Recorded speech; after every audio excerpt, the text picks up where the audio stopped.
wilderness, that there is no way to get from here to there except by joining hands and marching together.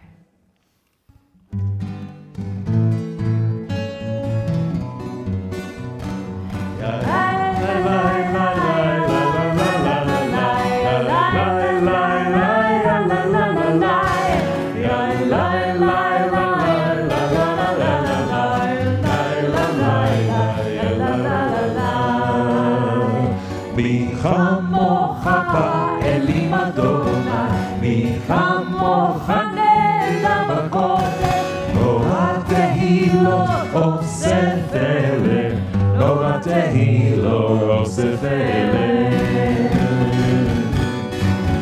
מלכותך ובניך בוקע ים לפני משה, זה אלינו ואמרו, זה אלינו ואמרו, אדוני יבוא לאוהב, אדוני יבוא לעולם ועד.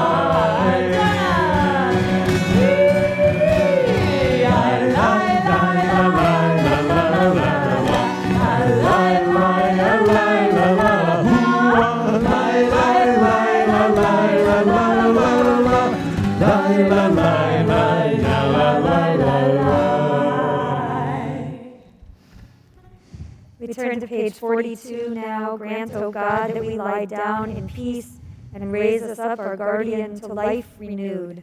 Spread over us the shelter of your peace. Guard our going and coming to life and to peace evermore. Blessed are you, Adonai, guardian of Israel, whose shelter of peace is spread over us, over all your people Israel, and over Yerushalayim. Page 43.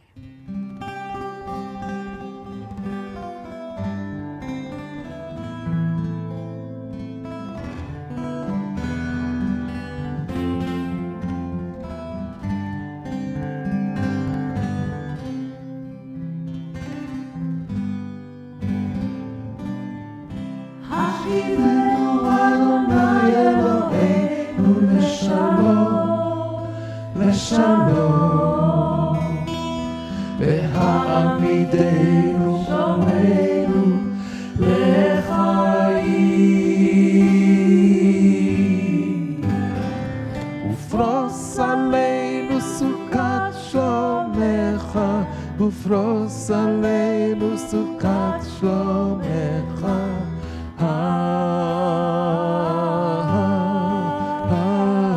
Amen. One more time. Shelter us beneath thy wings, O Adonai. Guard us from all harmful things, O Adonai. Keep us safe throughout the night, till we wake with morning light. Teach us left wrong from right. Amen. Amen.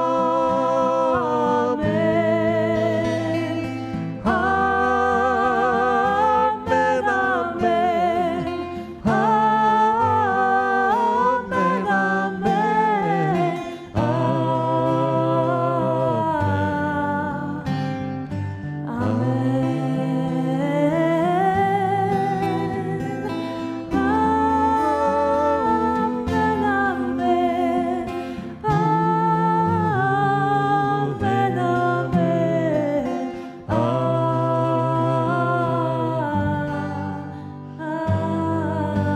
Amen. We ask God for peace and for shelter, as well as for healing, for health, and for wholeness, for shleimut, for a sense of shalom that resides within each of us, no matter the state of our physical well-being. We turn to page 253 as we think about those in our community and in our hearts who are in need of healing, and we'll pause in the middle of this prayer to share names in our prayer for healing. Page 253. Ya la la, ya la la la, la la la la la. Adonai sefatai tiftach ufi yagi teilatecha. Okay. I missed that one. Okay. Yeah, okay. All right. Well, as we ask God to open our lips to hear our prayers, we ask God to open our lips and to hear these prayers for healing. Okay. 253. It's that little me. Oh, okay. Yeah, that's what happened.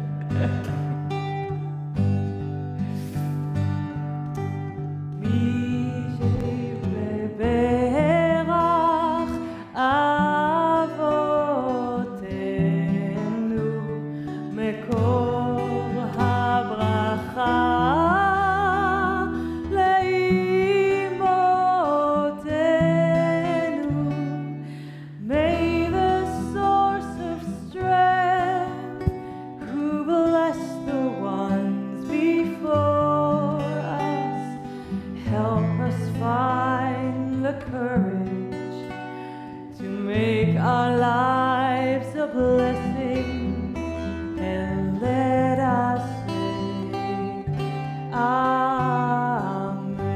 On this Shabbat, we pray for the healing of Devorah, Shoshana Hannah Asher, Sharon Carmen, Jeremy Frick, Michael Gaines, Mikiko Wong, Adrian Christine, William Kuryan, Carolyn Reznikoff, Agnes Rothblatt, Annette Wiener, and those whom you mention out loud in our sanctuary or at home now as we add their names to our community's prayer.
Well, having had a little bit of a warm-up to our warm-up, we're going to go ahead and pray our Amidar standing prayer. I invite you to please rise and join us on page 46 for Adonai Sefatai.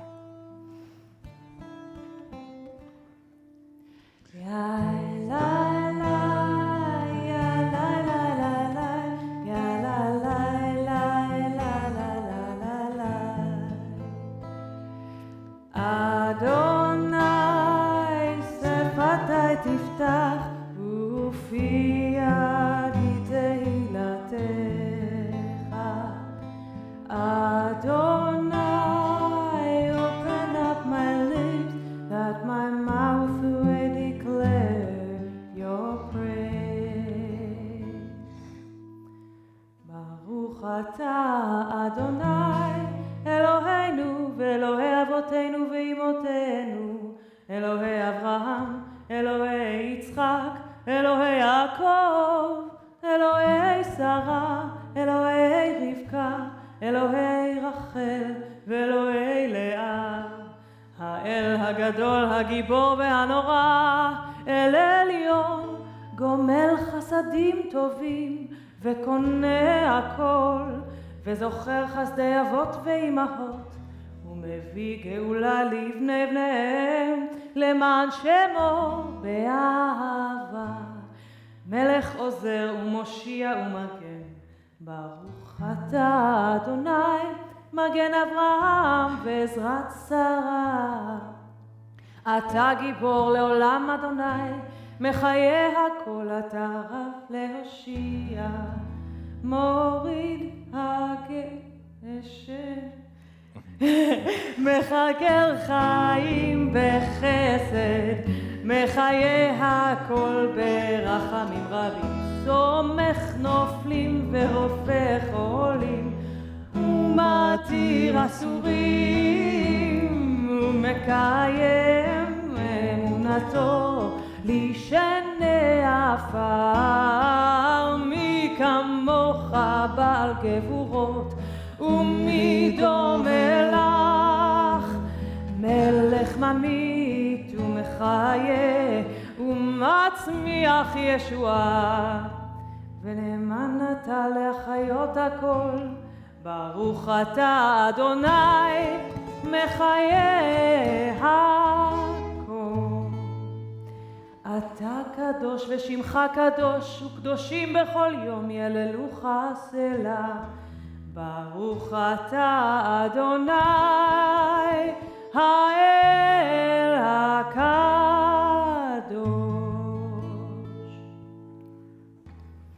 We take a few moments now for silent prayer. When you have finished your prayer, you may be seated.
Thank you, Achi Ben Shalom.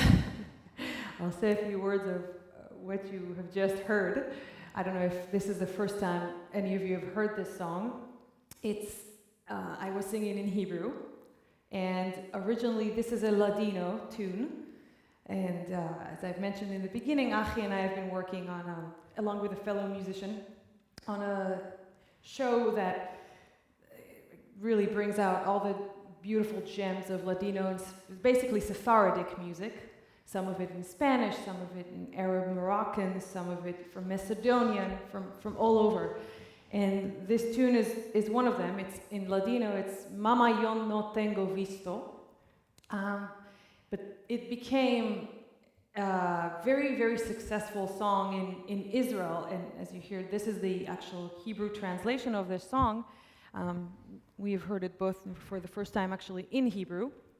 And the story is a story about a girl. It sounds like a lullaby, but she's remembering a lullaby that her grandma used to sing to her. And she wishes that someday she could travel and be back together with her grandma. And I'd like to dedicate this to my grandma, who spoke Ladino. Yes, so if there is somewhere a faraway island, that is the Hebrew translation. That's really beautiful. Thank you so much for sharing that with us. It's also pretty appropriate given what I'm planning to give a sermon about. So thank you for setting me up so beautifully.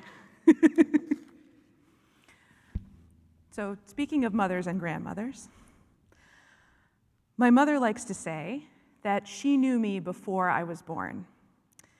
She's not sure exactly how. She thinks she might have seen me in a dream, or she might have had a sudden, instantaneous idea of me flash into her mind, or maybe she'd just been constructing all along throughout her pregnancy a sense of who she hoped her little girl would be.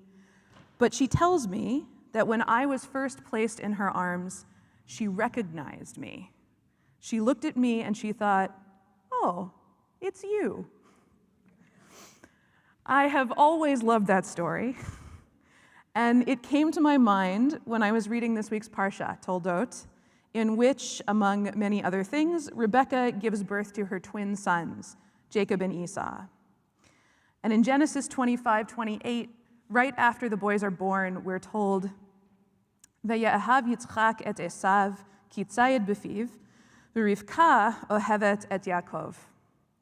And Isaac loved Esau because game was in his mouth, but Rebekah loved Jacob. Right off the bat, we know that Rebekah and Isaac are going to play favorites with their two children, and we know that each parent favors a different child. We're also given a reason here for Isaac's love of Esau, albeit a disappointingly superficial one. It seems that Esau, who becomes a skilled hunter, is able to win his father's affection by bringing home tasty meats for him to eat, hence the text saying of Isaac that game was in his mouth. However, we are not given any explanation for Rebekah's preference for Jacob. So why does Rebekah seemingly love Jacob in a way that she does not love Esau? Well, one possibility is that even before they're born, Rebekah already knows something about who her boys will grow up to be. In Genesis 25:23, God forewarns Rebekah that each of her sons will give rise to a nation, one of which will be mightier than the other, and that the elder will serve the younger. On the basis of this revelation, Rebekah already knows that her younger son will be the dominant one. The medieval commentator Rashi takes this a step further, saying that when God says that, quote, "two peoples will separate from Rebekah's innards," God means that from the womb they are separated, this one to his wickedness and this one to his innocence. So Rebekah arguably has some justification for preferring Jacob right from the beginning. Not only does she know that Jacob will be more powerful than his brother, but she may also have reason to believe that he will be more righteous. But the text doesn't just say that Rebekah prefers Jacob, it makes a point that she loves him. And so I wonder whether there might be more going on here. I wonder whether Rebekah might be having an experience somewhat like the one my mom had with me, an inexplicable sense of instant connection, something that's rooted in feeling rather than in reason. The 19th century Hasidic rabbi Yehuda Aryeh Leib Alter, also known as the Sfat Emet, does think that there is more going on here, and he makes a startling claim. He says, Rebekah loved Jacob without any reason, and her love lasted forever. God's love for Israel is the same sort. It does not depend on anything, not even deeds. God has simply chosen Israel. For anyone who is invested in the idea of chosenness or, like me, has wrestled with it a great deal, this is some pretty striking stuff, and it raises at least as many questions as it answers. For one thing, I imagine there are a number of Jewish theologians, not least Maimonides, who would object strongly to the notion that God would be compelled by something like the vicissitudes of human emotion. Then again, there are plenty of more modern theologians, including, say, Abraham Joshua Heschel, who would argue that, in fact, this is exactly how God operates. But even if we imagine that God could simply fall in love with Israel, just as Rebekah fell in love with Jacob, I'm troubled by the fact that this analogy is not particularly flattering to us or to God.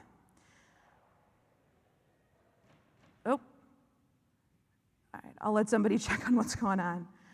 I'm thinking in particular of Rebekah's scheme later on in this same parsha to trick her blind and enfeebled husband into bestowing upon Jacob the blessing that should rightfully have gone to Esau. In the Jewish Study Bible, John Levinson calls Rebekah's actions, quote, morally offensive to a high degree. And while I'm amused by his choice of words, I'm inclined to agree with him. Rebekah's brazen manipulation of her vulnerable husband and her choice to deprive Esau of his blessing are difficult to defend, even if she does have it on good authority that Jacob is destined for greatness. For his part, Jacob is totally complicit in Rebekah's machinations and goes on to undertake some pretty morally dubious actions himself. As my partner, Cantor Richard Newman, once put it, Jacob had honesty that only a mother could love. So, in light of all of this bad behavior, what do we do with the analogy between Rebekah's love for Jacob and God's love for Israel? I'm not actually sure.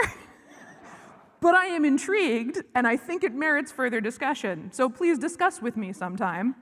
But I do want to return to Rebekah herself for a moment, because I think it's important to note that there's some irony in her deception. While her scheme depends upon Isaac's literal blindness, it's her own figurative blindness, brought on by her love for Jacob, that causes her to betray her husband. Rebekah's story is a sobering reminder to each of us that we, too, have the capacity to be overzealous in our emotions and to let them blind us to morality.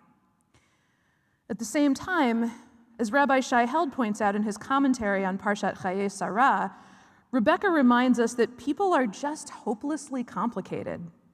The truth, he says, is that most of us are neither purely righteous nor totally wicked. We are capable of both deep kindness and staggering selfishness. Personally, I find this truth pretty easy to accept when it comes to real people in the real world, but I struggle more in applying it to our mythologized ancestors in the Torah. If they are meant to be our heroes, shouldn't they behave heroically?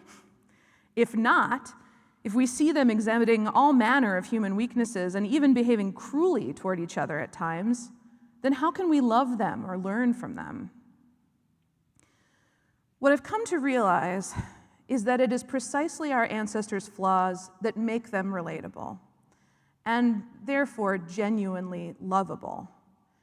If they were morally perfect, we might be able to appreciate or admire them, but we couldn't experience any real sense of connection with them because they wouldn't feel real and alive to us. And it's precisely when our ancestors make their gravest mistakes that we learn the most from them. The story of Rebekah and Jacob's deception alerts us to the dangers of favoritism and using others as means to our own ends, much more effectively than if the Torah simply told us not to do those things. As someone who spent many years struggling to connect with or feel any real affection for Rebekah or Jacob, I felt chastened when I first realized that I was holding them to a standard to which I would not hold any living human being. And while I'm still troubled by their behavior, I'm also more inclined than I used to be to extend them some compassion and understanding. Perhaps the next time I read about Rebekah plotting against her husband, I can take a moment to remember some of her admirable qualities as well. Her kindness to Isaac at the start of their relationship, for example, or her eagerness to care for thirsty camels and people at her well. And I can try to imagine what it must have been like for her to be dazzled by her profound love for her newborn son, Jacob. I will try to imagine her looking at him as my mother looked at me and smiling and thinking to herself, "Oh, it's you." Shabbat shalom.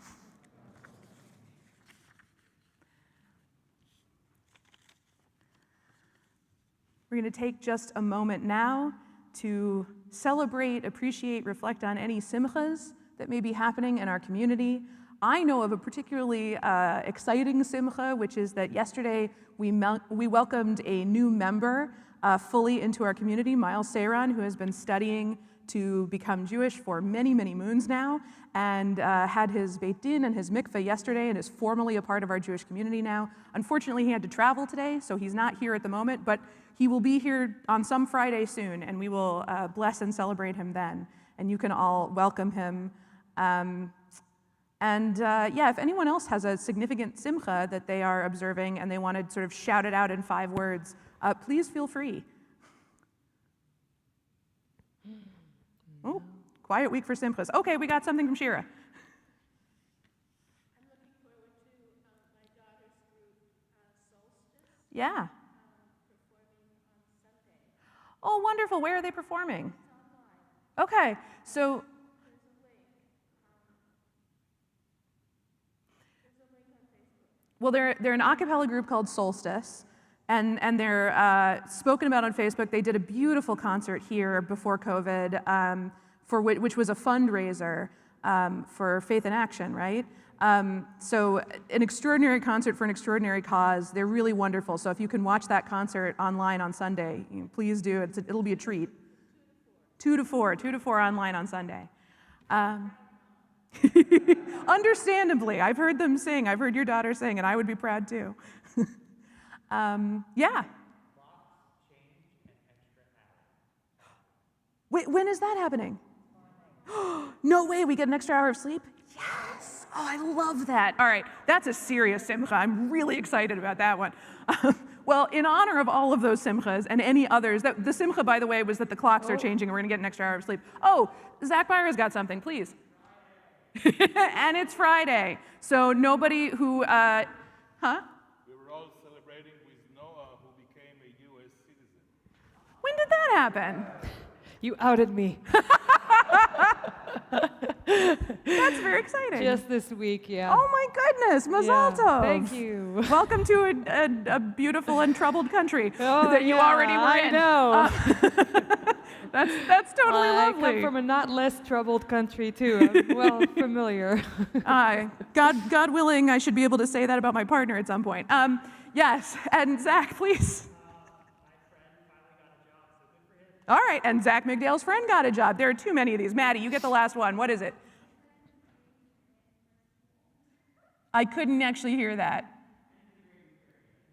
End of grading period for school. Okay, very nice. So not only do you not have to go to school tomorrow, but it's the end of the grading period for school as well. All right, so many deep breaths about school. So in honor of all of those wonderful simchas, I want to invite us all to please rise.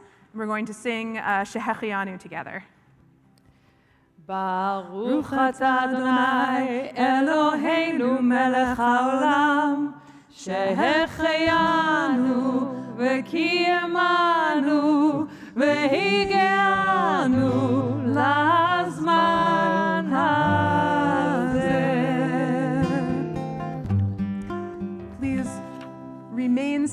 sing with us, we're going to turn to page 282 now for the Aleinu. עלינו לשבח לאדון הכל, לתת גדולה ליוצר וראשית, שלא עשנו כגויי ארצות, ולא שמנו כמשפחות האדמה, שלא שם חלקנו כהם, וגורלנו ככל המונם.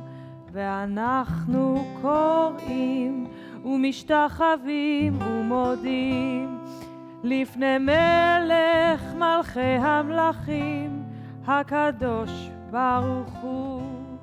ונאמר והיה אדוני למלך על כל הארץ ביום ההוא, ביום ההוא יהיה אדוני אחד ושמו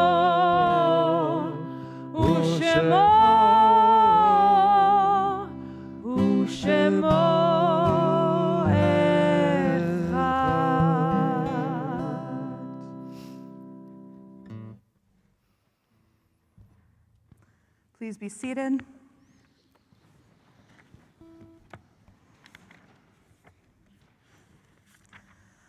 Our thoughts now turn to those who have departed this earth, our own loved ones, those whom our friends and neighbors have lost, the martyrs of our people whose graves are unmarked, and those of every race and every nation whose lives have been a blessing to humanity.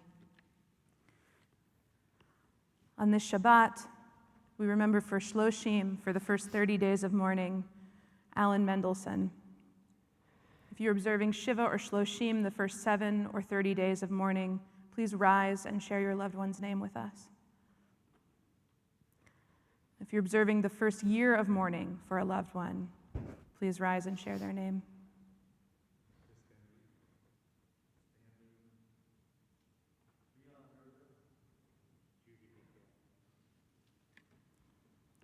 Perpetual memorials in our community are Dr. Elliot Eisenberg, Judy Migdale, Leon Mervis, Harold Weiss, and Joanne May Weiss.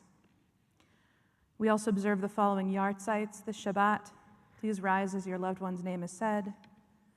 Remember Paul Epp, Philip Felper, Leona Fishman, Marjorie Freeman, Ruth Freeman, Bernard Friedman, Alexander T. Gluck, William Gorbach, Mildred Kluger, Bernard Lemberg, Tracy Lurie, Jane Falk Oppenheimer, Dr. Wilson Phillips, Baron Edmund de Rothschild, Chaya Rivka Rubenstein, Edward Waldman, and Rabbi Jacob Weinstein. If you are observing a yahrzeit for someone whose name I have not read, please rise and share that name with us.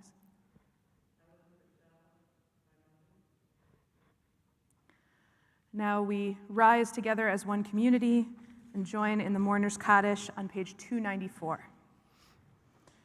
Yit gadal v'yit kadash shmei rabbah, b'alma divrach lirutei v'yamlich malchutei, b'chayechon uvyomechon uvchaye dechol beit Yisrael, ba'agala uvizman kariv v'imru amen. Yehei shmei rabbah mevarach leolam ulalmei almaya.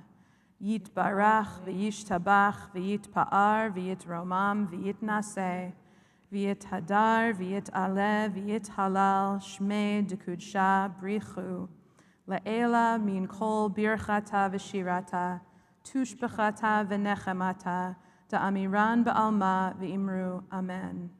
Yehei shlama rabba min shmaya v'chaim aleinu ve'al kol Yisrael v'imru amen. Oseh shalom bimromav, hu ya'aseh shalom, aleinu ve'al kol Yisrael, ve'al kol yoshvei tevel, bimru, amen. May the one who creates peace on high bring peace to us and to all Israel and to all the world. Together we say, amen. Amen. You may be seated. Before we conclude our service, we'll take just a moment for announcements. We have Torah study tomorrow morning at 9:15, as always, I believe with Rabbi Graf. And we have studio this Sunday, meeting here, drop your kids off here, pick them up here, and we will take them with us after Tefillah to Lafayette Park. What else do we have to announce? I think I said that, but yes, drop off and pick up are both here at the synagogue. Two cool things that happen to be on your little leaflets that are coming up that I am excited about. I think we here at Shereth Israel are excited about. First of all, next Wednesday is going to be a conversation from the front line with Daniel Sokach, who was with us last, time blends together during the pandemic. A while ago. He's the head of the New Israel Fund. He has a new book out. And Gordon and I were in conversation with him last time that he joined us. It was a really fun conversation. And I don't know too many people who can talk as broadly on Israel politics and Israeli civil society and life as Daniel. So please join us. It's online only for a chat next Wednesday at 5 p.m. Also coming up in a few weeks, but mark your calendars for the Shabbat of Hanukkah, which is Friday night, December 3rd. You probably got a postcard in the mail. It's going to be here. It's going to be a great, fantastic celebration of the Festival of Lights and the installation of Cantor Toby Glaser, who has been with us for a while and unfortunately has not been able to be welcomed and celebrated in our community in the way we would have liked, because I think he signed his contract like on March 10th or something crazy, like right before we went underground. I think that's it. And to these two amazing musicians who are with us tonight and bringing us Shabbat music and spirit, we are so grateful. So thank you so much. Oh, please, Bill.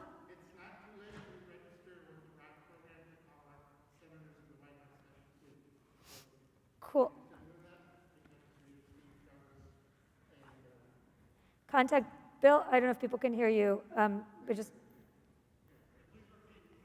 Yes, please contact Bill Shore or Steve Garber to figure out how to contact our senators on the RAC program. It is not too late, and it is important for us to make our voices heard. So the Social Action Committee continues to lead us forward in the quest for prophetic vision. Thank you. I also have a little plug. Please. I think, so I mentioned I have this prayer book Hebrew class. We've been reading from this book yet again, but going really down into the depth of the Hebrew in there. You need some basic Hebrew skills, but if you've seen these things many times and want to join us, it's on Sundays at noon. Lovely group of people, and talk to me if you want to join. And how do people sign up? They register through you? It's on the Peter? website. Okay. And also you can email me. I'm noahlevy8 whatever. But just You can email Peter. He'll know how to contact somebody and they'll direct you to me. Cool. Okay. Well, thank you also, Peter, Zach, Alan, David downstairs for helping us make all of this work.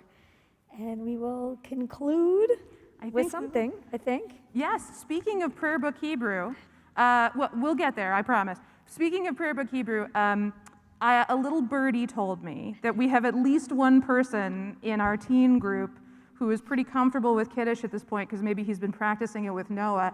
You do not have to come up and do it, but Max, if you're interested, you are most welcome to come up and lead us in Kiddush. Max, you don't have to do it, but if you want to, we'll do it. Everybody will do it with you. She made me do it, Max. Come on up. We'll help you. Max, why don't you come lead it with me? Yeah, we'll sing with you. Yes. Come on, yeah. Yeah. Get up. You're so close. Come on. Do it. All right. Well, I don't want to make anyone profoundly uncomfortable, but Max, I know you're good for it, and we will get you to come up and do it one of these days. But in the meantime, given that I sprang it on you, you can decline this time, and we'll get you next time. But I can lead us in Kiddush. So I think, are we on page 5, I believe? Yes, page 5. All right. Baruch atah Adonai Eloheinu melech haolam, borei puri hagafen. Baruch atah Adonai Eloheinu melech haolam, אשר קידשנו במצוותיו ורצה בנו, ושבת קודשו באהבה וברצון הנחילנו, זיכרון למעשה בראשית, כי הוא יום תחילה למקראי קודש, זכר ליציאת מצרים. כי בנו בחרת ואותנו קידשת עם כל העמים, ושבת קודשך באהבה וברצון הנחלתנו. ברוך אתה אדוני מקדש השבת. אמן. לחיים. Hi. That was hard to do. Would you mind revealing our COVID-safe challah? Oh, not at all. Ta-da! Please join us in Hamotzi. Baruch atah Adonai Eloheinu melech haolam, hamotzi lechem min haaretz te'avon. We're going to conclude our service with Od Yavo, is that right? Making sure Od Yavo Shalom Aleinu, a song in which we pray and promise to ourselves and to one another that peace will come to us. Hevenu shalom. Oh, Hevenu Shalom. We have brought the peace. Well, then the peace is already here. So we're going to include Hevenu Shalom, a similar sentiment. Hevenu shalom alechem, Hevenu shalom alechem, Hevenu shalom alechem, Hevenu shalom, shalom, shalom alechem, Hevenu shalom alechem, Hevenu shalom alechem, Hevenu shalom alechem, Hevenu shalom, shalom, shalom alechem. What's that? Oh, my battery?